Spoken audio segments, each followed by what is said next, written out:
The millennium, a world transformed. Can you even imagine it? A world where everything, and I mean everything, works the way it was always supposed to. No war, no hunger, no sickness, no fear, just peace, abundance, and the literal presence of God filling the earth like water fills the ocean. That's the millennium. And today, we're going to walk through what the Bible says it will actually look like, not just in broad strokes, but in vivid, beautiful detail. So let's dive in. The earth will be restored. First things first, the millennium is not heaven. It's not the brand new eternal earth that comes later. It's this earth, but transformed, renewed, restored to the way God originally designed it before sin entered the picture and changed everything. Think of it like a masterpiece painting that got damaged over thousands of years. The millennium is God carefully, perfectly restoring every brushstroke to its original glory. The curse that came on creation because of Adam's sin, lifted, gone. And when that curse is removed, the earth is going to exhale. Deserts that have been dry and barren for centuries will suddenly burst into bloom like a rose. Water will spring up in the wilderness. The land will produce harvests so rich and so plentiful that famine will simply cease to exist. And the weather? Ideal. Every single day. No devastating droughts, no catastrophic floods, just perfect conditions for life to flourish. The animal kingdom will be unrecognizable. Now here's one that never gets old. The animals. The predatory nature that we just accept as a fact of life, it will be completely removed.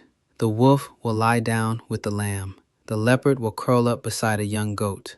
The lion will eat straw like a cow. And a little child will be able to walk right up to a snake's den and play there without a single worry.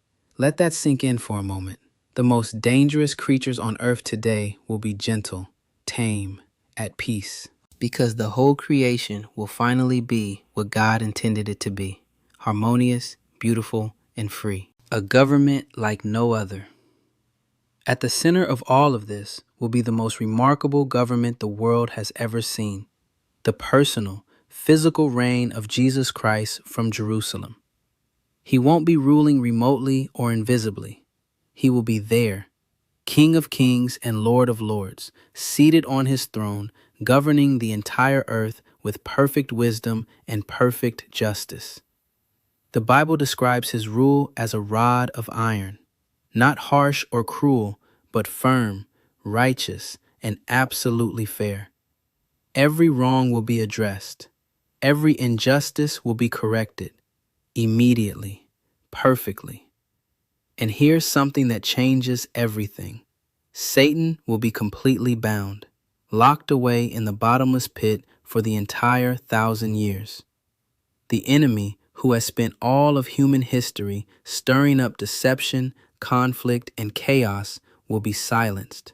His influence gone. And the knowledge of God will fill the earth the way water fills the sea.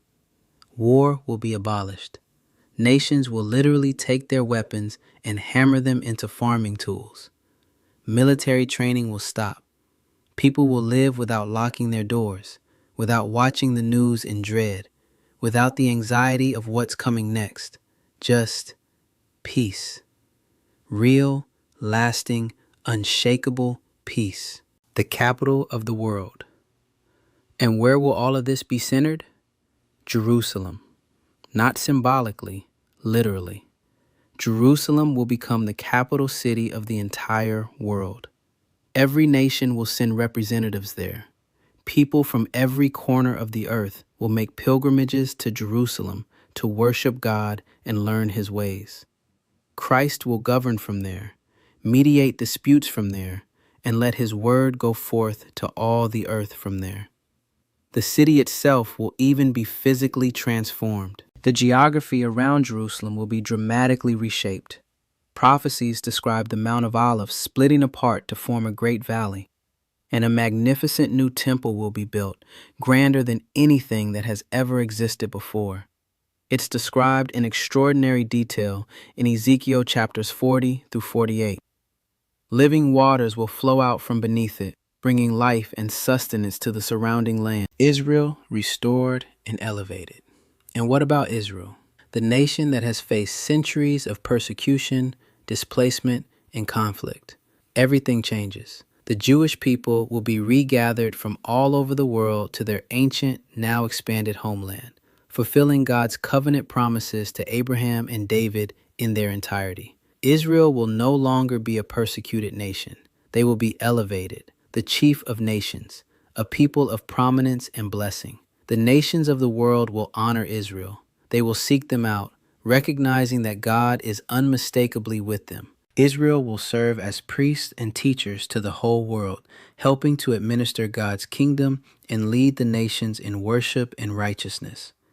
Every promise God ever made to Abraham, to David, to the prophets, every single one will be fully, gloriously realized during this 1,000-year reign. Animal sacrifices in the temple. Wait, what? Now I know what some of you might be thinking. Animal sacrifices in the millennium? Didn't Christ sacrifice in all of that? Yes, and that's exactly the point. These sacrifices won't be for atonement. Christ's work on the cross was final, complete, sufficient. These sacrifices will be memorials, much like the Lord's Supper is a memorial for us today. They will be acts of worship, remembrance, and devotion, pointing back to what Jesus accomplished on the cross. The temple will stand as a physical, breathtaking testimony to God's presence among His people and the fulfillment of His entire redemptive plan.